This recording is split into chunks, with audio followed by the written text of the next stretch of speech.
Muy bien, pues ahora sí vamos a dar inicio a esta primer sesión de introducción a la entrevista clínica.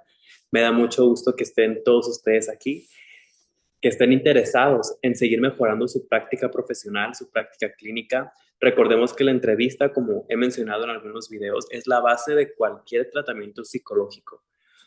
Un dato de más, un dato de menos puede marcar la diferencia sobre qué rumbo va a tomar esa intervención que ustedes van a hacer. Entonces, pues, muchísimo gusto, gracias por estar aquí y vamos a darle la bienvenida a nuestro moderador, el psicólogo maestrante de neuropsicología, el licenciado Andrés Páez, que nos va a acompañar y nos va a también dar esta sesión sobre entrevista clínica. Voy a mutear. Y nada más recordar, ajá, si nos ayudan con los micrófonos, por favor. Listo. Pues muchas gracias, Alberto, y como bien lo mencionabas, muchas gracias a todos, a todas y a todos los que nos acompañan el día de hoy. Si bien este grupo, este objetivo es que podamos llegar a tener una discusión, ¿sí? Sobre los puntos más importantes de nuestra práctica y sobre todo una práctica clínica que puede llegar a impactar directamente a las personas con las que llegamos a tratar de manera directa o inclusive indirectamente. Como bien mencionaba Alberto, algún dato que se nos llegue a pasar desapercibido, que no queramos preguntar, inclusive por vergüenza, puede ser la diferencia en cuestión de poder tener la función de la conducta y tener una conducta completamente diferente, hipotetizar algo completamente diferente y que esto nos arruine tanto la intervención como algún tipo de posible diagnóstico. En esta primera parte, sí, tenemos que tener en cuenta sobre este objetivo de la entrevista, que como bien lo menciona aquí, y me gusta mucho esta palabra, es la reconstrucción, ¿sí? Detallada del pasado médico, social, cultural, intelectual, emocional de un paciente, que es una parte integral para la identificación tanto de conductas y nuevamente como la intervención.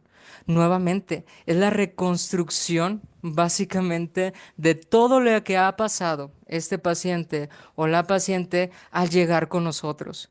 Todo de esto es completamente importante. En este momento no me gustaría que iniciáramos una discusión hasta más adelante tal vez o en la parte 2 o en la parte 3 sobre qué tan importante sería el aspecto médico o si estamos muy en esta parte, acostumbrados a algo completamente biológico, en este momento no.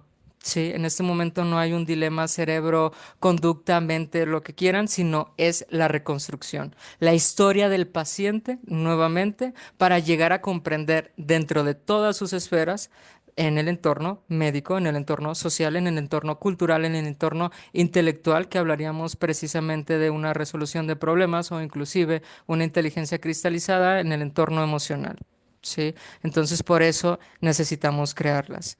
Hace mucho tiempo, cuando yo estudiaba en psicología en la universidad, uno de mis maestros, este, me dijo que la entrevista podía funcionar, ¿sí? O podía ayudarnos en cuatro elementos importantes.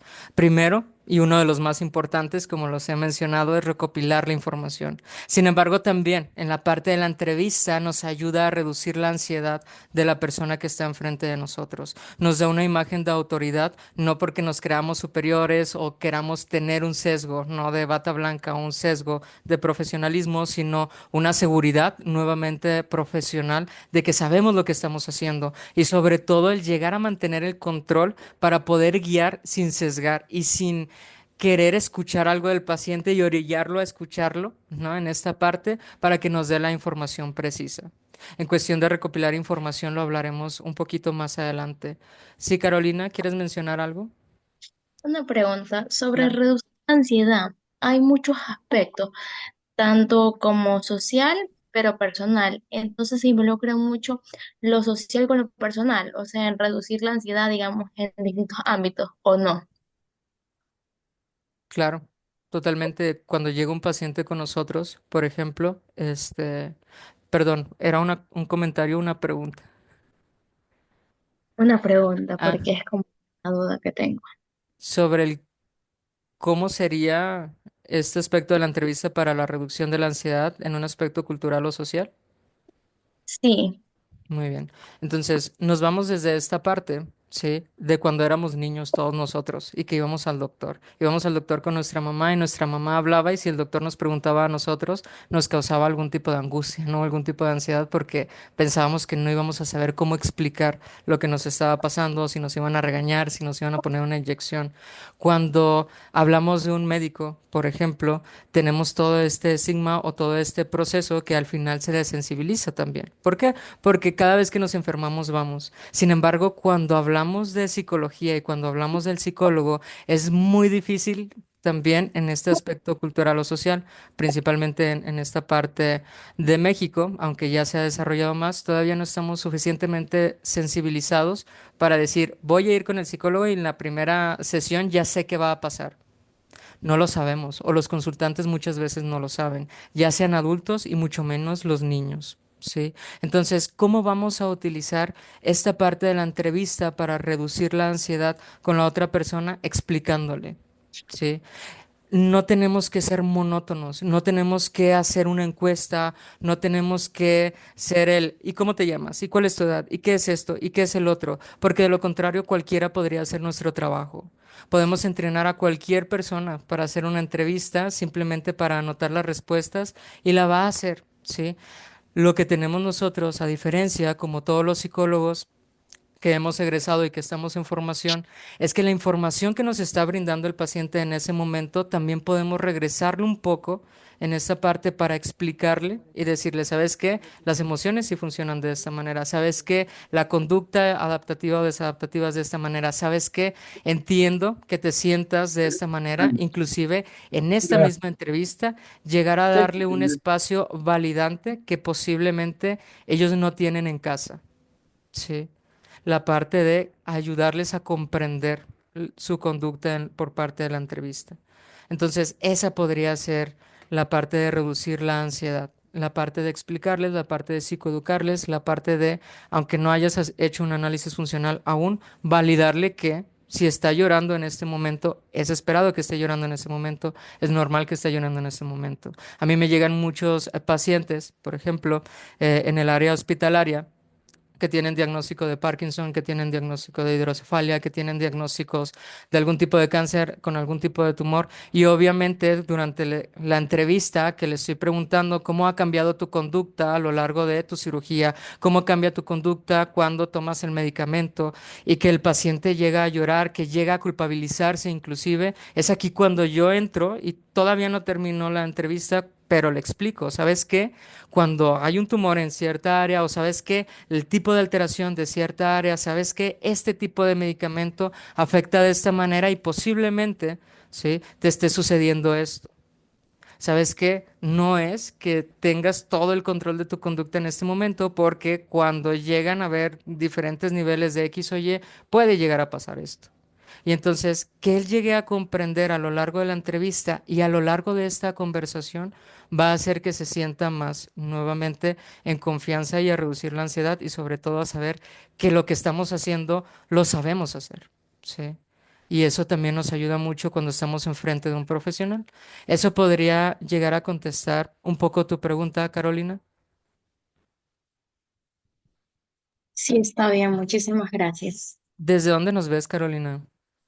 Desde Ecuador. Oh, mucho gusto. Saludos desde México. Entonces, siguiendo con esto, nuevamente, aunado a lo de reducir la ansiedad, nos da esta imagen de autoridad, otra vez, no por una prepotencia como tal, sino que nosotros vamos a conducir esta entrevista, que no se tiene que angustiar por decirnos todo en un discurso completamente libre, sino que lo vamos a guiar. Otra vez, y súper importante, sin sesgarlo a escuchar lo que nosotros queremos escuchar, ¿sí? Y llegar a mantener el control. Punto a recordar y súper importante, los resultados de las pruebas, escalas, no pueden ser interpretadas en el vacío. Los resultados solo pueden interpretarse dentro del contexto de la historia clínica. ¿Qué quiere decir? Nuevamente, la sesión pasada hablábamos sobre escalas de adaptabilidad, escalas de ansiedad, escalas de trastornos de personalidad, X o Y. El puntaje psicométrico y cuantitativo no nos sirve de nada a menos que podamos hacerlo con la correlación de la historia clínica. ¿Sí? Si yo les pongo una escala en este momento, posiblemente salgamos con ansiedad. Si les digo va a haber examen, ¿no? Y de esto depende su cédula. Entonces, si veo su historia clínica y no veo en su historia clínica que tengan algún síntoma de ansiedad y solamente es la emoción en este momento, solamente es la incertidumbre de este momento, el puntaje es completamente erróneo. Recuerden que las pruebas, aunque son sensibles, muchas veces no son específicas a menos que haya una correlación con la clínica. Entonces, nunca apliquen una prueba y den un resultado de dicha prueba si no lo están correlacionando nuevamente con toda la historia del paciente de los rubros que acabamos de mencionar. ¿Sí? Ahora, en cuestión de recopilar la información del historial, aquí es muy importante que tenemos que conocer, hay que tomar nuestro tiempo. Sí, pueden ser 3 sesiones, pueden ser 4 sesiones, pueden ser 5 sesiones, adelante. Pero lo importante es conocer de manera congruente, que eso es lo principal, y de manera confiable que la información que tenemos es verídica, porque muchas veces no llega a ser así. Tanto personas con problemas emocionales o conductuales que pueden tener muy sesgado lo que está pasando, como personas que tienen comprometida nuevamente algún aspecto de la memoria, de la atención o X o Y. Sí, la información de la entrevista tienen que saber que puede venir de una o varias fuentes de información, incluyendo al paciente. Nosotros no trabajamos con la fantasía. No trabajamos con la fantasía que tiene el paciente como algunas otras metodologías, que nuevamente no es por discutir y X o Y, sino que si tenemos que conocer y realmente hay un impacto dentro del paciente, no podemos llegar a ver solamente la visión del paciente y ya.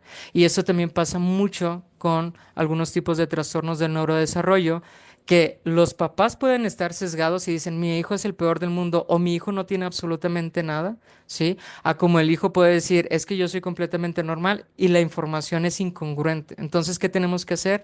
Aplicar escalas confiables y estandarizadas, tanto al niño como a los papás, como a la escuela, ¿no? Como a una tía, como a sus amigos, y entonces ver si es congruente la información o qué información está siendo congruente.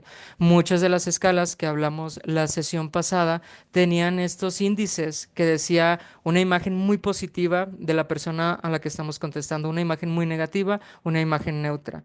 Agarremos las personas que tienen, sí, estos índices con una imagen neutra de la personalidad o de la conducta, porque eso quiere decir que están siendo congruentes dentro de todo esto. De lo contrario, otra vez, hay personas que no aceptan su diagnóstico o algún tipo de diagnóstico, algún tipo de conducta. Hay padres que lo ignoran o hay padres que lo exageran también. El historial, nuevamente, se recopila generalmente a partir de la revisión de registros y entrevistas clínicas. Si ustedes tienen oportunidad de pedir los registros clínicos de los pacientes, es decir, de otros terapeutas, y que esto sea posible y ético y legal dentro de donde están en su panorama, médicos, inclusive académicos, analícenlos también, porque lo que nosotros hacemos a lo largo de todo esto también es una expresión conductual. Ver cuándo cambió la calificación, por qué cambió la calificación, sería nuestra pregunta. ¿Qué pasó en sexto de primaria para pasar a primero de secundaria? Si aquí era súper bueno y aquí ya no tanto, o al revés, que aquí tenías calificaciones de 7 y aquí empezaste a sacar puro 10. Hubo un cambio ambiental, hubo un cambio de desarrollo, hubo un cambio conductual que hubo, porque eso también podría explicar mucho de las conductas que tenemos. Siempre que sea posible, se deben de tener, como les digo, todos estos historiales médicos, psiquiátricos, familiares, educativos, inclusive vocacionales. Suena muy extenso, ¿verdad? Y lo es, otra vez. El analizar la conducta de una persona puede hacerse cuando la persona es completamente consciente, cuando la persona va completamente dispuesta, pero también tenemos que tener otro punto de vista que es muy importante, ¿sí? Que los pacientes y otros informantes implicados pueden distorsionar este historial médico para promover resultados particulares en exámenes o inclusive en los resultados. Podríamos decir, no, cualquier persona que venga conmigo a terapias porque realmente lo necesita, algunas personas no. Sí, algunas personas obtienen ganancias secundarias, algunas personas vienen para justificar algún tipo de conducta, algunas personas pueden decir, sí, ya sé que la cagué, ¿no? Pero voy a terapia, ya voy a terapia. Sí, sé que te mentí, pero ya voy a terapia. Sí, ya sé que hice esto, pero ya voy a terapia. Hay otras personas, ¿sí? Que buscan evitar ser institucionalizadas o alguna pérdida de independencia. Llega un adulto mayor conmigo y le digo, ¿sabes cocinar? O sea, tú puedes cocinar haciendo este análisis para saber si es independiente y autónomo. Y a todo me dice, claro que sé cocinar. Claro que sé hacer esto, claro que puedo tomar un transporte. Al momento de aplicarle las pruebas, veo que su memoria está tan deteriorada que cocinar sería casi imposible. Sí. Pero ¿a quién le gusta decir que no podemos hacer cosas que antes sí podíamos hacer? ¿A quién le gustaría de ustedes que hoy posiblemente sean completamente independientes y autónomos y que yo les llegara a decir, les voy a poner una prueba y si no pasan esta prueba, entonces yo me voy a hacer cargo de ustedes? Me voy a hacer cargo de su dinero, me voy a hacer cargo de su ropa, me voy a hacer a cargo de sus propiedades, inclusive de lo que van a estudiar o no van a estudiar. A nadie, ¿no? Entonces, el llegar a decir esto también es difícil, o todo lo contrario, decir que no podemos hacerlo para obtener algún tipo de ganancia. Y aquí, aunque nuestro trabajo es muy humano, ¿sí? Y yo sé que muchos de nosotros estamos aquí por nuestra vocación, hay pacientes involucrados también en problemas legales, ¿no? Que podrían llegar a tener una ganancia secundaria nuevamente por este tipo de diagnóstico que lleguemos a dar, por este tipo de carta que podríamos llegar a dar. Sí, hay pacientes que necesitan esto, por ejemplo, para pelear una pensión, ¿no? O hay instituciones gubernamentales que pueden acudir a ustedes para hacerles una evaluación a las personas y luego desestimar un caso también. Identifiquen también en este historial, en esta entrevista, ¿sí? Aspectos que están fuera del problema o del motivo de consulta, para comprender también el cómo llegó el paciente con nosotros. Esto nos va a ayudar otra vez a librarnos de panoramas que tal vez son antiéticos o que nos quieran embarrar, como una palabra completamente, este, muy casual, embarrar o meter en una problemática a la cual nosotros podemos evitar desde el inicio si tan solo hiciéramos esta pregunta de, ¿hay algún tipo de problema legal? ¿Sí? ¿Tiene algún tipo de problemática legal? ¿Está actualmente dentro de algún tipo de juicio? Y si dice que sí, entonces empezamos a indagar si nuestro diagnóstico, si nuestro reporte, si nuestra carta, si nuestro, es que estoy yendo a terapia, va a impactar en esto también. Sí. Se los digo de esta manera, porque como les digo, nuestro trabajo es muy humano, nuestro trabajo es de mucha vocación, pero sabrán la cantidad de gente que ha venido a tocar mi puerta para decirme o quererme comprar inclusive, de darle un diagnóstico de demencia a alguna persona adulto mayor para quedarse con su herencia, para que puedan heredar en vida inclusive, y la persona ni siquiera sabe qué onda o qué están haciendo, ¿no? Y los llevan con este tipo de mentiras, de, es que quiero saber si estás bien, papá, es que quiero saber cómo estás emocionalmente. Ustedes dicen, no, es que tiene depresión y es que tiene eso y tiene el otro, y entonces, ¡pum!, lo usan en su contra. Sí. Entonces, eso es para protegerse ustedes, sí, pero también para proteger a los pacientes. Pensaban que íbamos a hablar solamente de conducta en la parte de la historia clínica, no tanto, ¿no? Hay que ver el panorama completo de nuestro trabajo completo, ¿sí? No solamente la petición que se nos hace. Después de ahí, ahora sí, entramos con un poquito ya de la entrevista, pero antes de iniciar con los datos generales, que tal vez ya muchos conocemos, ¿tendrán alguna duda, alguna pregunta, algo que quieran aportar o que en su experiencia clínica también les haya pasado, ¿no? Sobre alguna ganancia secundaria por la cual llega una persona con ustedes? Si no, más o menos, porque puede pasar en este problema legal, o estudiantes, ¿no? O novios y novias. De estoy yendo a terapia, te lo juro que voy a cambiar. A mí una vez me pasó Ujú, que una chava literal solo vino, creo que una sesión o dos, no ujú. una. Y pues el motivo y todo de que cuál es el motivante que te trae aquí a terapia, bla, bla, bla. Y me decía de que no, es que la caí horrible con mi novio, pero como quiero que me perdone, pues ya le estoy diciendo que empecé a terapia. Y así fríamente me dijo, yo no voy a seguir viendo, solo vine para hacer el check. Y yo de que, Muy Ujú. bien, gracias por decirlo. Ex- Entonces sí, sí pasa. Solo para tener el recibo, ¿no? Así como que fui con la psicóloga Denise. Entonces ya estoy mejorando. Hay que checar todo esto, ¿sí? Porque nuestro trabajo está muy estigmatizado también. Nuestro trabajo está muy desvalorizado también. Entonces, que yo vaya contigo a terapia y que diga de que nada más voy a venir 3 sesiones, ¿no? Y utilizarte como chantaje, utilizar como chantaje a cada uno de nosotros, es como de, mira, la terapia no sirve porque sigue igual, ¿no? O inclusive yo voy a terapia y digo de que, ay, es que quiero arreglar esto, ¿no? O solamente es por ir con mi novia. Entonces, voy con ustedes, con cada uno y con cada una de ustedes, hablo sobre lo que tengo que hablar, me desahogo tantito, salgo y digo de que, ay, pues es como ir con mi amiga, ¿no? Como mi mejor amiga, y no sabe todo este trabajo que tenemos, ¿no? Y que en una hora tal vez no es suficiente para que nos diga de que, bye, ¿no? Te utilizamos como, y entonces ahí a mí me ha tocado, ¿no? También rechazar algún tipo de paciente por decir, es que, pues no va a funcionar, ¿no? Yo no puedo apoyarte en este tipo de cosas, yo no puedo apoyarte si no podemos hacer esto y esto, yo no puedo apoyarte si no hay ningún cambio. Suena cruel, puede llegar a sonar cruel, pero si ya vimos que no hay ningún tipo de peligro y es completamente ético llegar a rechazar a la persona, la rechazamos porque luego van a decir, Andrés, la psicología de Andrés no sirve. ¿No? No me sacó de esto, no me ayudó en esto. Y solamente fue porque la quise seguir teniendo, ¿no? Ya sea o porque quiero dinero o porque digo de que no, sí la puedo ayudar, pero si no está dispuesta, si no está en el motivo, si no está, es como, mejor no vengas, ¿no?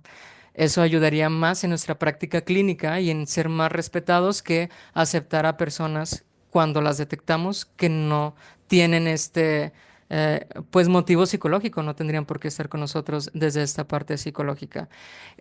Es hacer muchas entrevistas para ser completamente sensible a esto, ¿no? Y tener mucha asertividad también, porque no nos podemos pelear con todas las personas que vengan con nosotros. Fuera de esto, ahora sí iniciemos con la parte de la entrevista. Sé que quedan como 10 minutos, ahorita les volvemos a enviar una liga, cuando se termine, pero nuevamente, cuando hacemos una entrevista, tenemos que hacer esta entrevista no en torno de un interrogatorio. A nadie le gusta hacer un interrogatorio, ¿no? A nadie le gusta que lo interroguen a más no poder, más si vamos a hablar sobre nuestras problemáticas. A todos nos gusta el chisme, eso sí, ¿no? ¿Por qué nos gusta el chisme o por qué nos gusta platicar con nuestros mejores amigos? Porque hay una retroalimentación. Porque no es como solamente me está sacando información y si no llego a venir, entonces ¿qué pasa con esa información? Y si tú eres antiética, ¿qué pasa con esta información? Y si tú le llegas a decir a mi mamá y si le llegas a decir a mi papá, esta parte de la entrevista, a mi experiencia clínica, a reserva de lo que ustedes me digan, sirve mucho más cuando es una conversación, cuando dentro de la conversación le explicas por qué le estás pidiendo esta información, cuando dentro de esta información le sigues preguntando y muestras un interés genuino, ¿sí? Sobre cuántos años de escolaridad tienes, ¿no? Ay, pues es que tengo 14 años, estudié hasta la ingeniería en mecatrónica. Ay, ¿por qué estudiaste mecatrónica? No, porque eso y eso y esto. Y no, hombre, fíjate que yo he visto que la mecatrónica habla sobre esto, pero tú, ¿por qué te interesaste? Le estás preguntando sobre su escolaridad, le estás preguntando sobre esta parte de lo vocacional, pero no le estás preguntando de, ¿y qué estudias en mecatrónica? Ah, ok. ¿Y cuántos años? Sí, ¿tercer semestre? Ok. ¿Y esto? Ok. Si estamos así, nuevamente, sí, a lo que yo he visto, otra vez, cualquier persona podría hacerlo. Nosotros indagamos, nosotros empatizamos con el paciente, nosotros fundamentalmente, independientemente la metodología que estemos utilizando en cuestión de los pacientes, les damos un espacio de validación emocional que no tienen en otro lugar y por eso muchas veces vienen con nosotros también, a que los escuchemos, a que validemos, a que los comprendamos dentro de este aspecto. Ahora, esta ficha de identificación que está por aquí, se los voy a explicar más adelante. Sin embargo, esto ya depende de cada caso que ustedes lleguen a atender, ¿sí? Yo atiendo por lo regular puros adultos, adolescentes más de 18 y cosas por el estilo, por eso no hay información tanto de tutores o algo por el estilo, a menos que sean dependientes de alguien. En cuestión de la lateralidad, nos habla o nos da mucha información también de la parte de la organización cerebral para hacer algún tipo de evaluación neuropsicológica también y tener algún tipo de dato. Obviamente, no podemos decir que las personas que son diestras son más analíticas porque utilizan el izquierdo y son más creativas y utilizan el derecho. Eso es completamente mentira, ¿no? Porque todo el cerebro está conectado. Sin embargo, la lateralidad sí nos habla un poco sobre la reorganización cerebral que llegan a tener. Entonces, yo por eso siempre tengo la parte de la lateralidad, el respetar la parte de su cultura, comprender la parte de su cultura, como es la parte de la religión, si habrá una primera lengua, segunda lengua, su estado civil, X o Y. Eso no es tan importante porque yo creo que es algo que nosotros conocemos. El chiste es cómo. ¿Cómo vamos a conocer un buen motivo de consulta? Porque yo creo que eso es lo crucial dentro de todo esto. Preguntar el nombre y ensayar cómo preguntarle el nombre a alguien sin que suene un interrogatorio es sencillo. Llegar a hacer las preguntas precisas para el motivo de consulta, ¿sí? Es lo que nos va a ayudar a tener un panorama mucho más claro y poder responder nuestra pregunta, ¿sí? Del por qué vino el paciente con nosotros. Cuando un paciente viene conmigo y me dice, ¿sabes qué? Es que yo tengo esto y tengo aparte esto, esto y el otro. Analizo mi motivo de consulta y digo, la pregunta que tengo que responder, ¿sí? Ante este motivo de consulta es si los síntomas hacen referencia a un cuadro clínico severo de Parkinson o un cuadro clínico de hidrocefalia en cuestión de lo cognitivo, en cuestión de lo comportamental. Si yo me hago esa pregunta, entonces me voy a preguntar cómo o qué instrumentos me van a ayudar a contestar esta pregunta. Una vez que utilizo esos instrumentos, me dan respuestas y esas respuestas puedo redactarlas ya en torno a ese motivo de consulta y ya regresárselo al paciente o a una intervención. ¿Sí? El motivo de consulta tiene que estar tan claro que ustedes puedan hacerse esa pregunta. ¿Sí? ¿Qué intervención me va a ayudar a resolver esa problemática? ¿Qué tipo de preguntas o qué tipo de escalas, qué tipo de evaluación me va a ayudar a responder la duda del paciente? ¿Sí? ¿Qué tipo de análisis funcional me va a ayudar a hacer esto? ¿En qué momento voy a preguntar esto para resolver esto? Porque el paciente viene con una pregunta, el paciente viene con una necesidad. ¿Sí?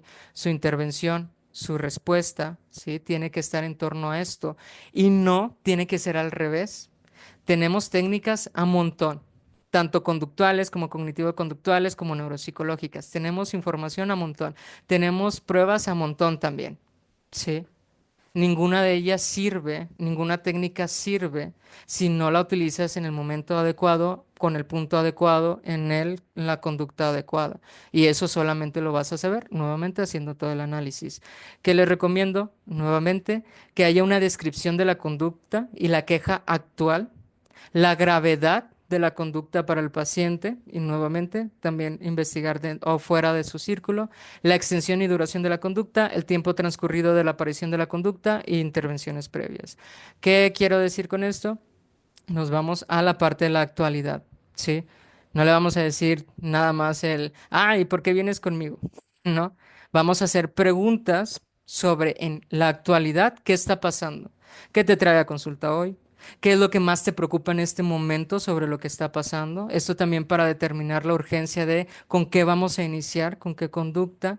¿Cómo te has estado sintiendo últimamente? ¿Podrías describir qué has experimentado? ¿Qué cambios has notado en tu comportamiento, pensamiento, emoción? ¿Hay situaciones o actividades que te resultan más difíciles o incómodas que antes? ¿Qué estoy haciendo con estas preguntas? Aparte de que me dice el cuándo la situación se volvió un problema para buscar ayuda o para que le recomendaran buscar ayuda o para que lo llevaran por ayuda, ¿sí? También me da el estado premórbido del paciente. ¿Sabes qué? Es que yo nunca fui así. Yo nunca tuve miedo a las alturas y actualmente sí lo tengo. Sí, es que sabes qué, antes yo podía hacer cálculos matemáticos súper rápido y ahorita me tardo mucho. Ver la diferencia entre el antes y el ahora, ¿sí? Nos va a ayudar a saber cómo está pasando ahorita la conducta, ¿sí?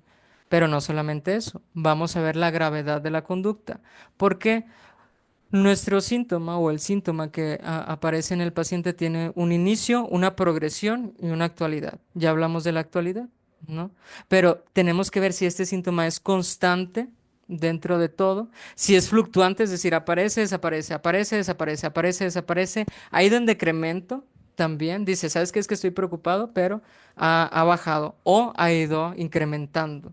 Sí. Entonces, una vez que ya determinamos un poco más sobre la conducta que está presentando el paciente, el estado premórbido y el actual del paciente, vamos a ver cómo estuvo esta conducta a lo largo de todo este tiempo. Déjenme, les vuelvo a enviar la liga. En un momento se las pasamos por el chat. Permítanme un momento.